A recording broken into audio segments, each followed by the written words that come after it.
Distribuição Sinapse. Berlim, outubro de 1990. As cores da Alemanha são içadas no parlamento. Mas que cores? Que Alemanha? O preto, vermelho e amarelo, que acabara de ser adotado, simbolizava a reunificação das duas Alemanhas divididas desde a Segunda Guerra. A escolha recente dessas três cores foi o resultado de um conflito antigo que opunha os partidários do preto, branco e vermelho aos do preto, vermelho e amarelo. Mas essas cores não estão aí por acaso. Já estavam em uso há mais de 1000 anos no Império de Carlos Magno. A Alemanha ainda não existia. Mas, em seus territórios, vários pequenos soberanos se agrupavam sob a bandeira vermelha e branca do Império.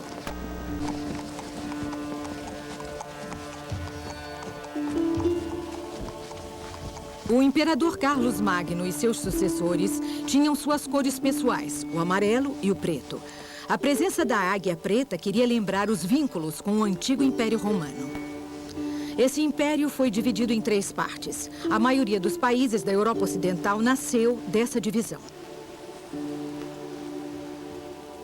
Em seguida, a águia e as cores vermelho, branco, amarelo e preto foram mantidas pelos soberanos desse vasto reino que chamaram de Santo Império Romano.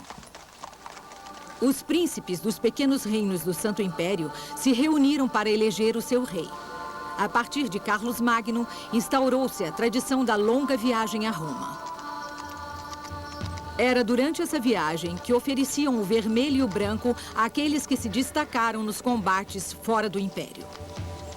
Ainda hoje, essas cores simbolizam a Áustria, a Dinamarca, a Polônia, a Suíça e a Saboia. Essas cores reapareceram, bem como o preto e o branco, nos estandartes dos cavaleiros teutônicos ao norte do Império. Pelo caminho, os reis visitavam as cidades submissas e atacavam as que não se submetiam.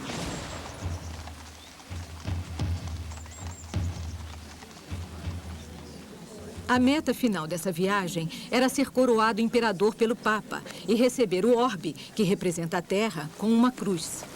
A cruz simbolizava a aliança dos exércitos imperiais e da Igreja para defender a cristandade. As cidades do Império tinham suas próprias cores. No porto de Hamburgo, os navios içavam sua bandeira vermelha e branca com as cores da cidade.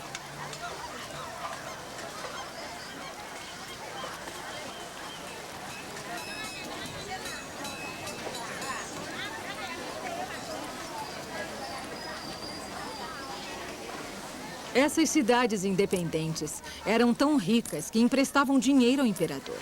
Mas os camponeses viviam sob domínio de uma nobreza presa a seus privilégios. Estouraram revoltas. Para expressar sua vontade de libertar-se dos elos opressores, eles costuraram nos estandartes um sapato de camponês com o laço desamarrado. As revoltas foram reprimidas com violência pelos príncipes e pelas tropas imperiais.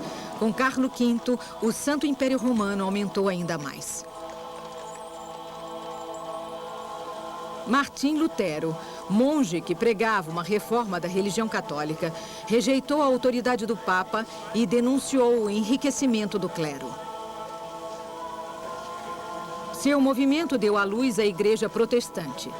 O preto passou a ser a cor do rigor moral e da austeridade. O Império se dividiu em 2 partes. Nos campos de batalha havia, de um lado, os católicos partidários do imperador e, do outro, os príncipes protestantes. O conflito foi longo e mergulhou a população na miséria. Ao afirmar seu desejo de independência, os príncipes protestantes acentuaram o processo de fragmentação e enfraquecimento do Império. Reino independente e antigo território dos cavaleiros teutônicos, a Prússia agitava a bandeira preta e branca. Associou-se ao Brandemburgo e sua bandeira vermelha e branca e anexou a Silésia. A partir de então, a bandeira preta e branca do rei da Prússia, Frederico II, simbolizou esse novo estado. Déspota de grande cultura, ele recebeu em Potsdam os maiores pensadores e artistas de sua época. 1789, Revolução na França. Os insurgentes agitavam a bandeira azul, branca e vermelha e expulsaram o rei. O escritor alemão Goethe expressou sua simpatia pelos ideais revolucionários que se espalhavam por toda a Europa.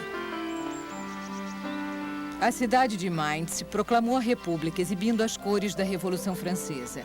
Esses ideais republicanos contribuíram para a emergência de um sentimento nacional.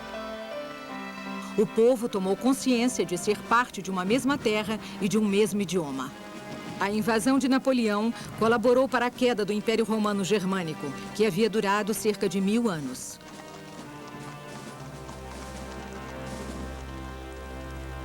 Napoleão é vencido em Waterloo. Os estudantes e a burguesia liberal esperavam que essa vitória favorecesse a unidade nacional, mas perderam as esperanças, pois o povo alemão ainda não tinha um Estado. Mas o sentimento nacional cresceu. Os estudantes patriotas retomaram as cores vermelho, preto e amarelo de um regimento que havia se destacado em combate contra os franceses. Essa nova bandeira também expressava um desejo de reconciliação entre protestantes e católicos, que lutavam juntos por uma Alemanha unida, unidade, direito e liberdade. Mas foi censurada pelo poder. Esse entusiasmo federalista e republicano se espalhou por toda a Europa, e revoltas estouravam por todo lado. Em Frankfurt, o primeiro parlamento reuniu deputados. O preto, vermelho e amarelo encarnavam os ideais patrióticos. Acima dos parlamentares há uma mulher, Germânia, que é a representação dessa nação que surgia, a Alemanha. Entretanto, duas bandeiras coexistiam. De um lado, a do imperador com a sua águia, e do outro, o preto, vermelho e amarelo dos liberais. Essa coexistência testemunhava o desejo de conciliar monarquia e parlamentarismo.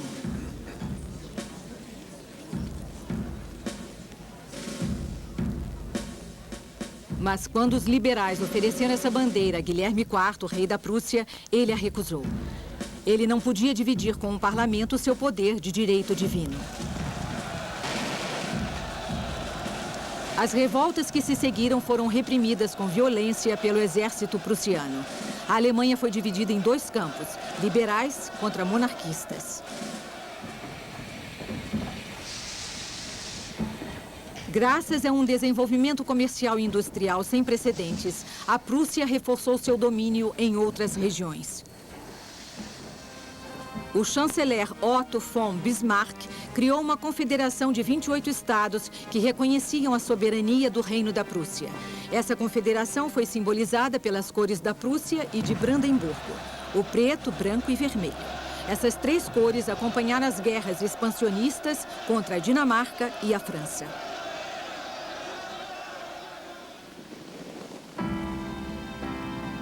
A proclamação do Segundo Império marcou o nascimento do Estado alemão. O preto, branco e vermelho dos prussianos realizou a unidade alemã tão esperada pelos liberais. Mas na Europa, as rivalidades econômicas conduziram à Primeira Guerra Mundial. Nesse período, a Germânia, de 1848, agitou espadas e escudos.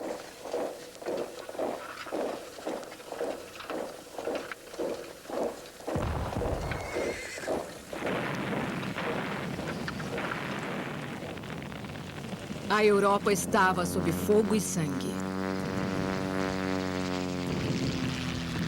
Em pouco tempo, ressurgia a bandeira vermelha da Internacional Operária, que rejeitou a guerra dos mercadores de canhões. Diante das forças aliadas, a Alemanha se rende. Acusaram de traidores aqueles que agitavam a bandeira vermelha durante a guerra. No pós-guerra, essa mesma bandeira reuniu movimentos operários para tomar o poder. O imperador Guilherme II abdicou e foi o fim do Segundo Império. Hébert se tornou presidente da Primeira República da Alemanha Unificada, proclamada em Weimar. A República retomou as cores dos ideais de 1848, mas parte da população queria voltar às cores do Império. Sinal da profunda crise que invadiu a Alemanha. As duas bandeiras coexistiam. Mas um partido antidemocrático estava se impondo, o de Adolf Hitler. Ele aproveitou a crise econômica para tomar o poder com o apoio de alguns banqueiros e uma parte da imprensa. Ele retomou a bandeira preta, vermelha e branca, mas eliminou rapidamente as faixas horizontais para impor a suástica preta sobre fundo branco rodeada de vermelho. A não intervenção dos governos francês e inglês permitiu que o movimento fascista se impusesse na Europa. Essa bandeira ficou associada às atrocidades da Segunda Guerra Mundial.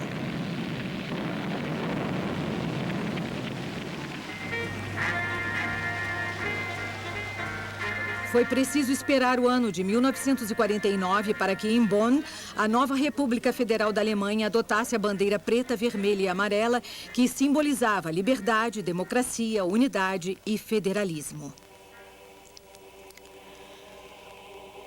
Começava a Guerra Fria.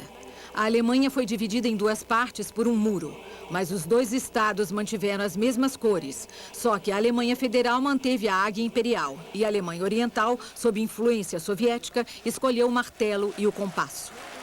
Durante os Jogos Olímpicos de 1960, os dois países apresentaram uma equipe única sob a mesma bandeira. O branco dos anéis simbolizava a neutralidade. Em 1989, após o fim do regime soviético, os dois estados se uniram para destruir o Muro da Vergonha. O país foi reunificado sob as cores preto, vermelho e amarelo.